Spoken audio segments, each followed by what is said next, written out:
Welcome to today's edition of the show. This is Frontier Opening Bell. I am Bosin Omofaye. On behalf of Frontier Africa Report, we thank you very much for coming through. Joshua Odebisi, who is the banking sector analyst at Vertiva Capital, Nigeria. Good morning. Good morning, Bosin. Thank you, Josh. And Ali Kansajo, the CEO and founder at Rich Frontiers Management. Good morning, Ali. Thank you for coming through. Good morning. Good to see you, Bosin, as always. And thank you so much. And at BlueFX Nigeria, the managing partner, Uchenna Menes. Awesome. Good morning. Thank you for having me. Thank you very much. Keeping eyes on the global currency markets there and the rest of the global market play. But very quickly, Nigerian market review, as always, gives us a sense of where we finished off on the second trading day. Today is Wednesday. Quite a little bit of action packed, and you can see the stock markets in Ivory Coast, in Egypt, in Kenya, and South Africa down on Tuesday. Nigerian market managed to escape that by 0.02%. Nothing significant there in terms of the sentiments. Quite a lot of stories around Nigeria's FX, acute FX shortage. But let's take on the East African market, where the news this morning, the news still come around the banking sector earnings that's been coming through from Equity Bank, which is the one of the biggest bank, and the Kenya Family Bank posted a profit before tax 63.6%. In Tanzania, the NMB Bank has a new CEO. Ruth Zapuna is the new chief executive. Meantime, Mozambique economy may contract 3.25% in Q2. That's still about getting the numbers out. And of course, the COVID-19 money is being stolen. So the business community in Kenya are angry that this is happening and say they're going to expel members who are found culpable. Ali. Yes. So let me start with the theme of the banking sector. Equity Bank, which is an iconic bank in this region, is all over East Africa and recently announced the majority acquisition of another bank in the Congo. I think it probably is the largest bank in the Congo as well, under the leadership of Dr. James Mwangi, well-known Pan-African banking personality and entrepreneur. Started many years ago as a very small microfinance bank and has now become one of the biggest banks out of East Africa. They reported a headline earnings drop of 24.4%. This was, I would say, slightly better than its main competitor, which is Kenya Commercial Bank.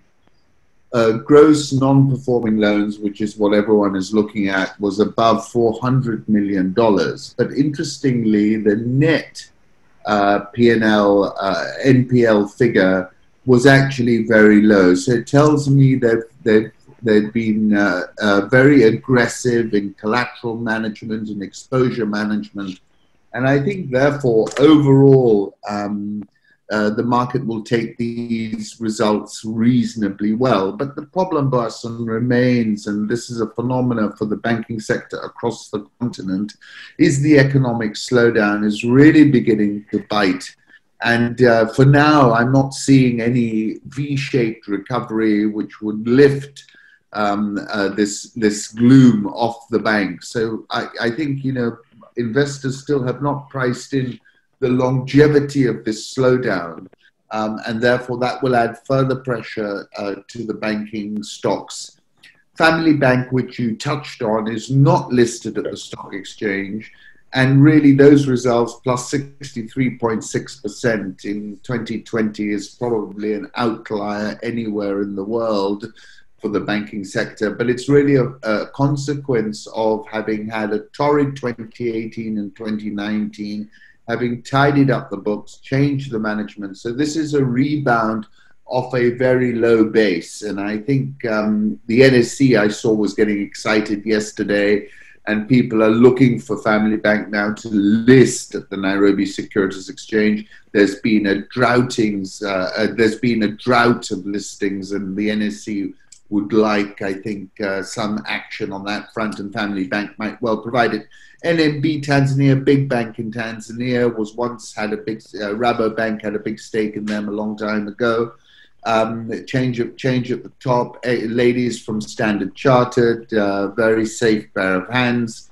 That's that story. Mozambique, minus 3.25% in Q2.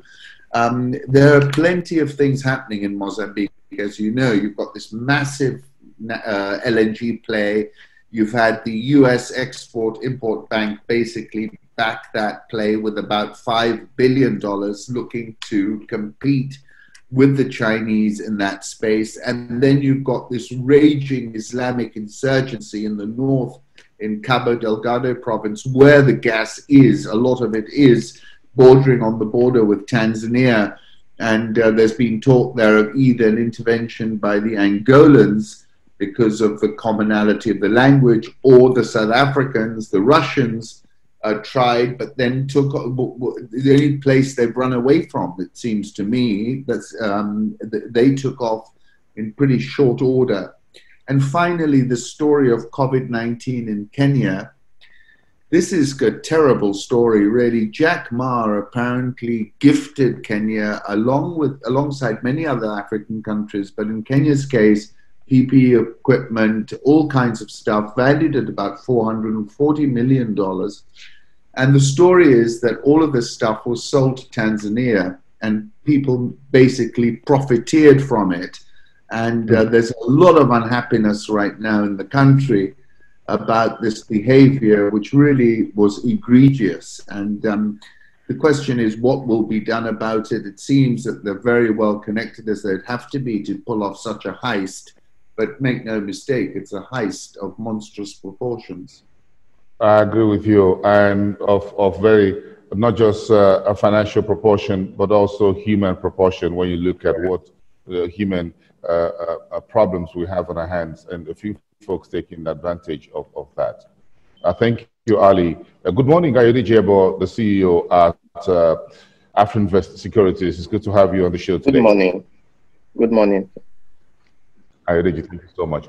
Look at the Nigerian market. The big story today is the 150 billion naira debt management office auction, which we're expecting. That is going to be an interesting week, by the way, because of the talk around Nigeria's exchange rate, illiquidity, and what have you. The World Bank says Nigeria would have to hold on a little bit. The World Bank practically is holding Nigeria over the barrel, as it were, when it comes to the delay of $1.5 billion in funding support. Meantime, we're getting snippets of Nigeria's budget 2021 spending, 12.65 trillion in the headline figure. Budget debt servicing will be about 3.1 trillion. The State Oil Corporation, NNPC, says it's now a supporting partner, whatever that means, of the extractive industry, Transparency International, joining 65 other SOEs in that. Meantime, Ghana reporting non-traditional exports earnings of $2.89 billion for last year, and also announcing that the parliament have signed off on 5 mineral royalty deals. Joshua, let's start with you very quickly. As far as the Nigerian story is concerned, which of the stories is your big stake? Is it you like the NNPC story? Well, actually, I prefer to look at the World Bank, because the NNPC story is a little bit unclear as to what benefits we're gaining, other than the fact that the NNPC is claiming that they're becoming a bit more transparent. They've released their audited results, and they're trying to sort of improve the transparency and not be the murky organization that they have been for the last 10 years. However, the World Bank is more immediate. I agree with you. Yes. How the World Bank's the delay of this release. Obviously, we have been anticipating for a while that this $1.5 billion would come in and provide further relief after the IMF loan. But the World Bank was always going to be a bit more of a difficult proposition, simply because of the fact that they are more strict about their own rules of engagement when it comes to things like austerity, things like monetary policy and fiscal policy. So it was always going to be a bit difficult for the central bank governor to sway them and persuade them that they are sort of loosening their dollar FX policy by just upping the exchange rate. That's not good enough for the World Bank.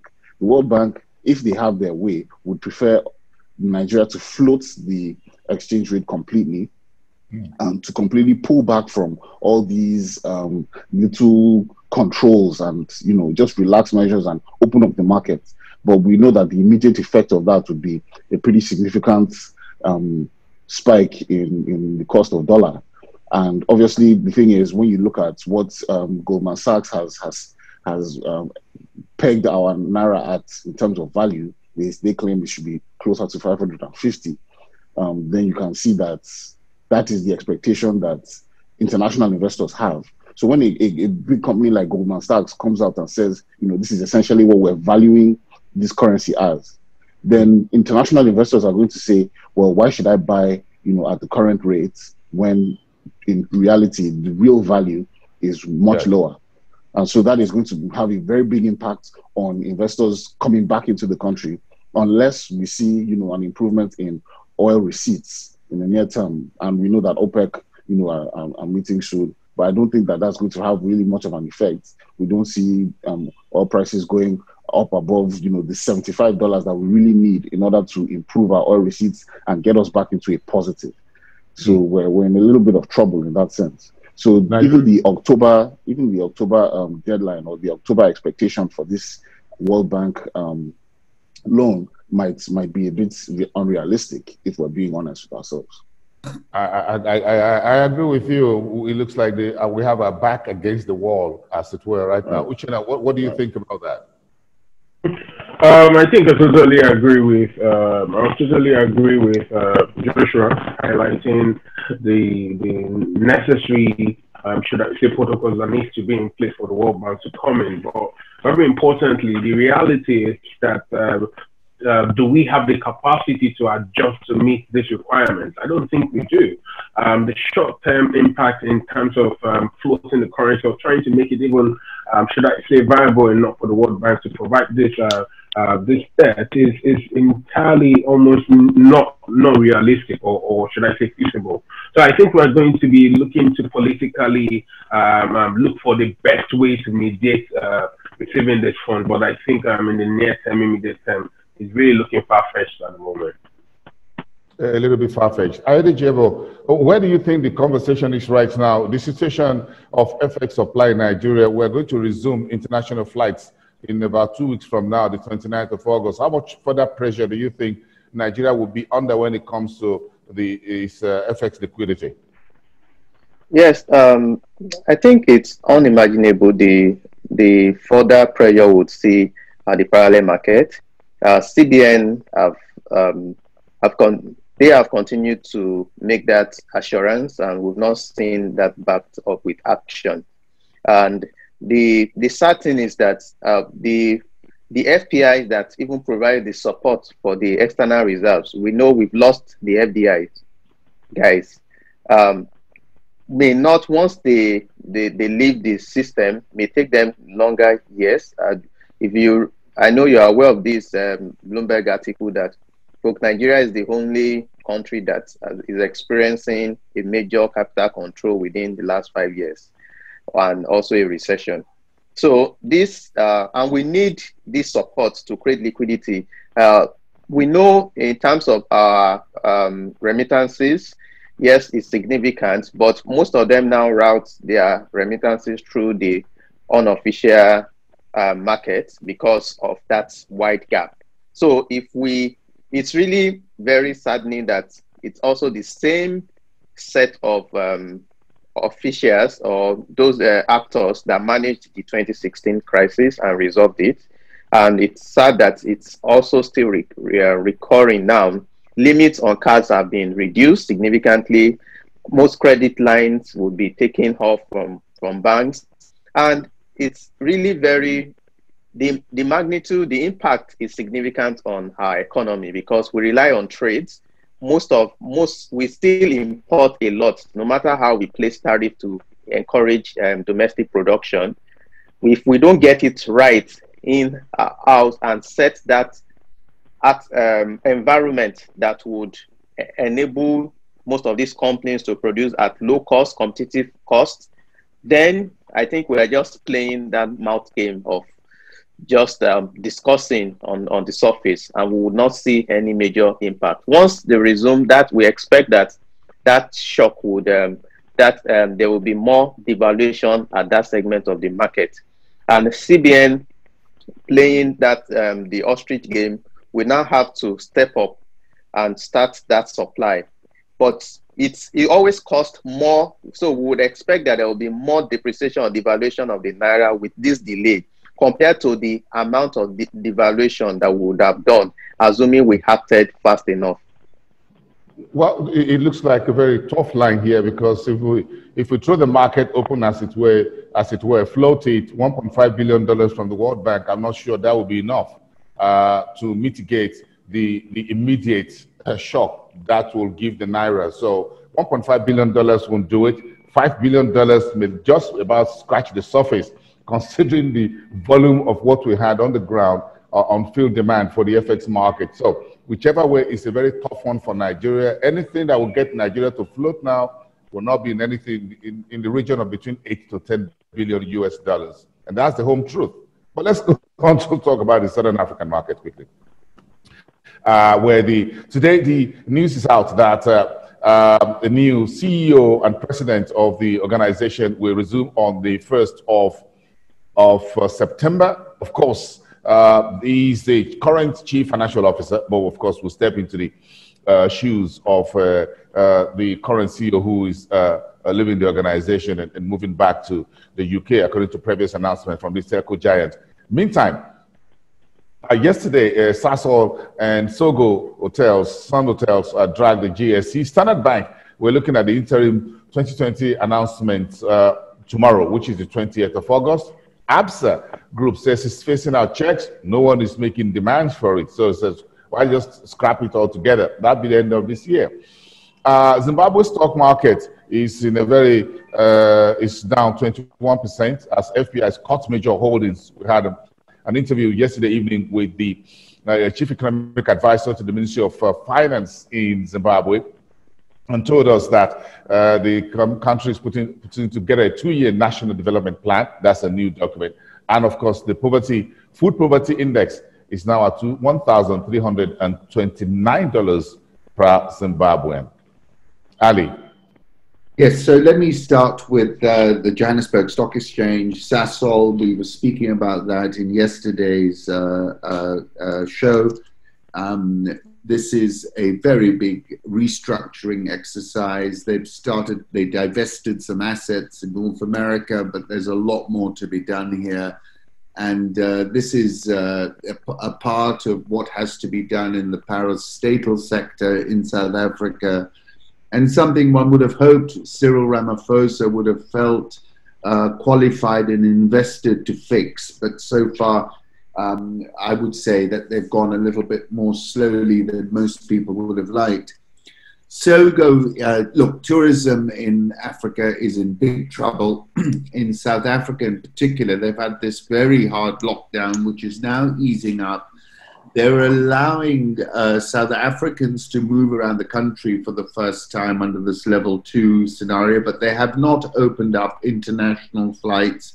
As you know, South Africa is one of the most popular destinations on the continent, and therefore the pressure that's being seen is extremely high. And the question is, when does that ease up? I don't know if it's going to ease up soon enough for a lot of these operators. Standard Bank going to report, ABSA have already spoken about a 90% reduction in headline EPS.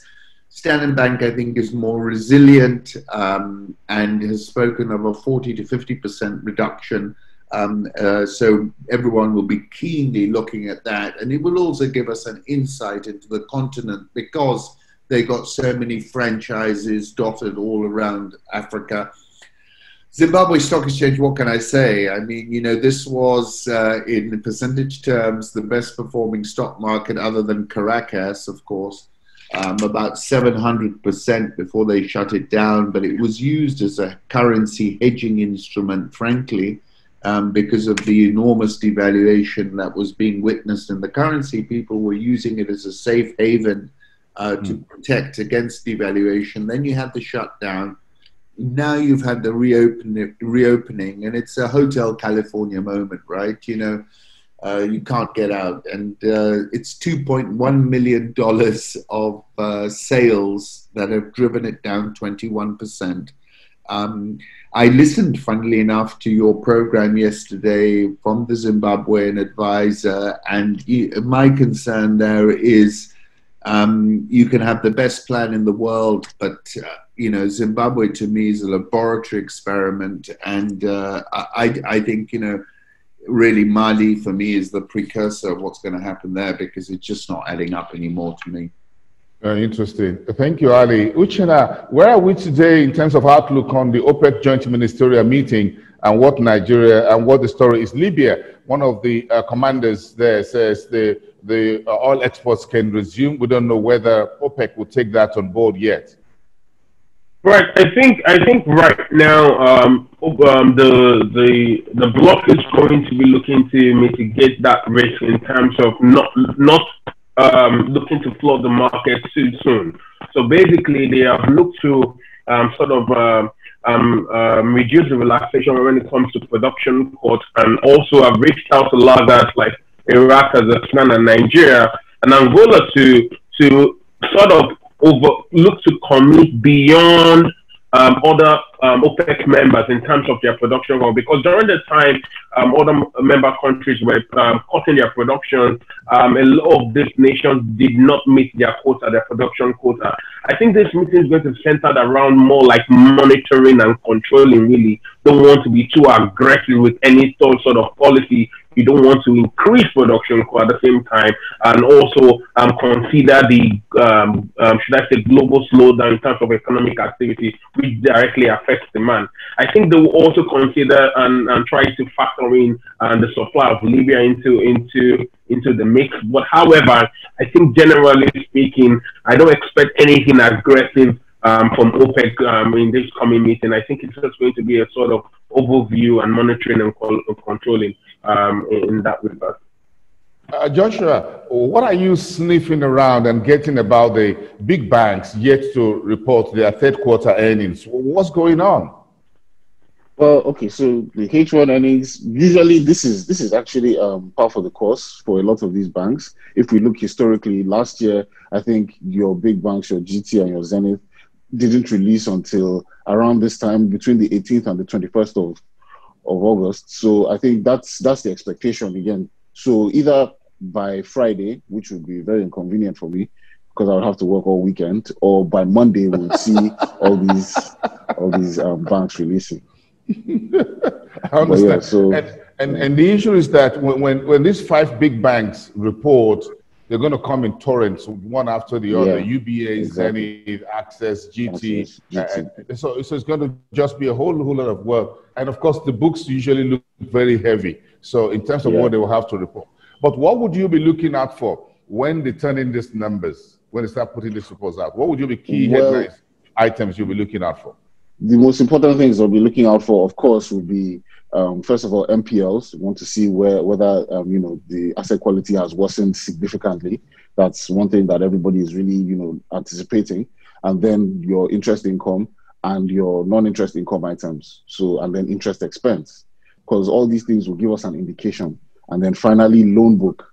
We want to see whether or not some of these banks, have decided to change strategy, because there was an aggressive loan growth in Q1 from some of these banks, but obviously the pandemic came and sort of put a halt to some of that. So we'll see if there was a reduction or even a reversal in loan book growth.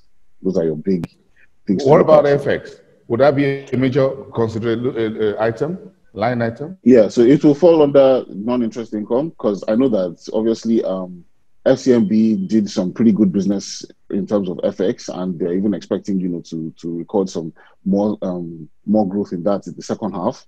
So I think a couple of the big banks, we've already asked them about their open positions as at Q1, and they said that, they had gone long, and obviously the two devaluations would have really boosted their gains.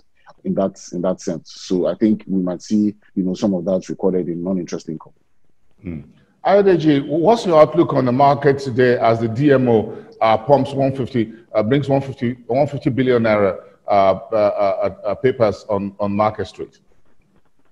Yes, I think we expect that the trend of continued moderation in rates will be sustained on the back of the high liquidity.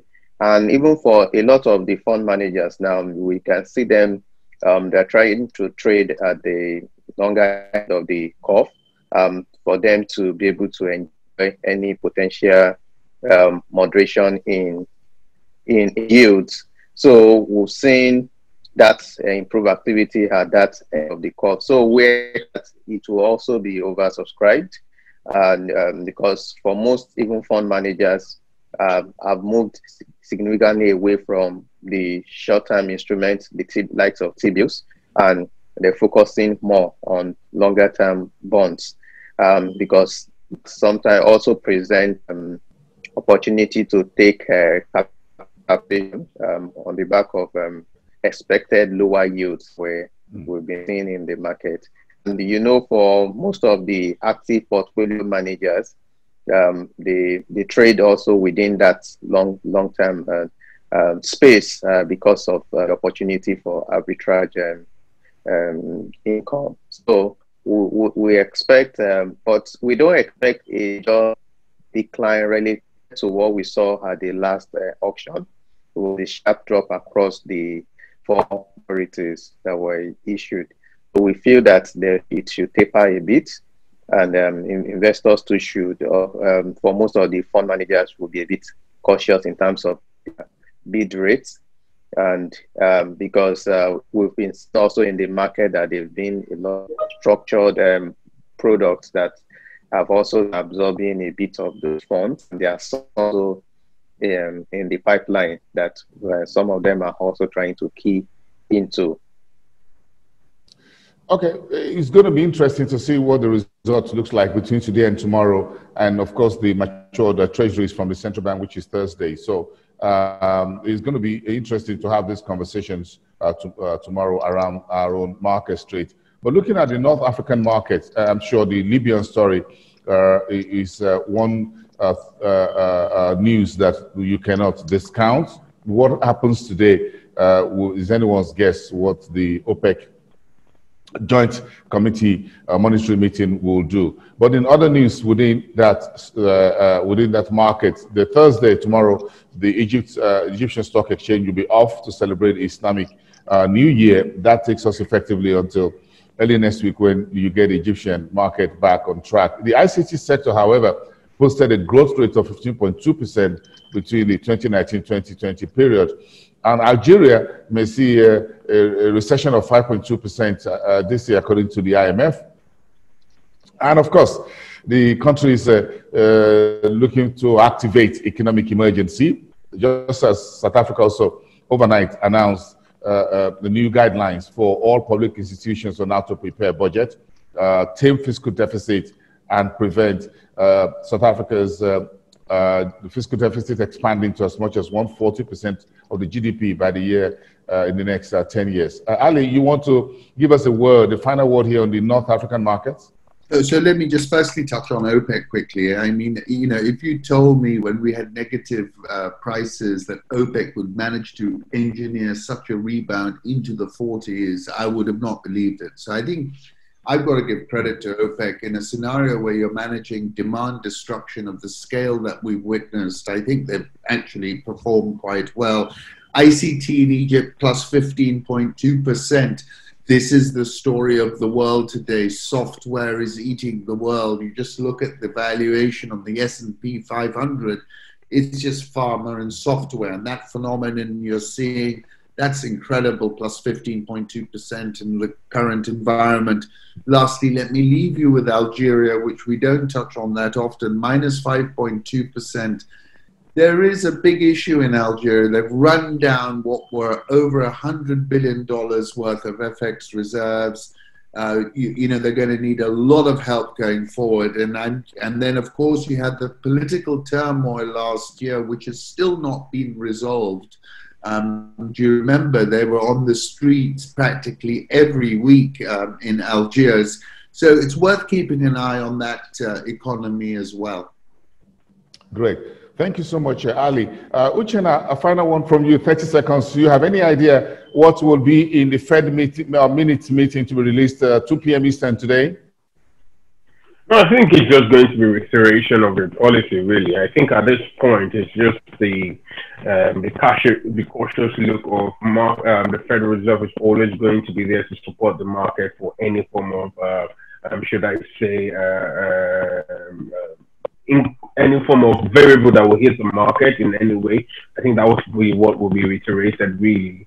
But I think right now there is that level of hypervaluation in asset prices, and that is worrisome.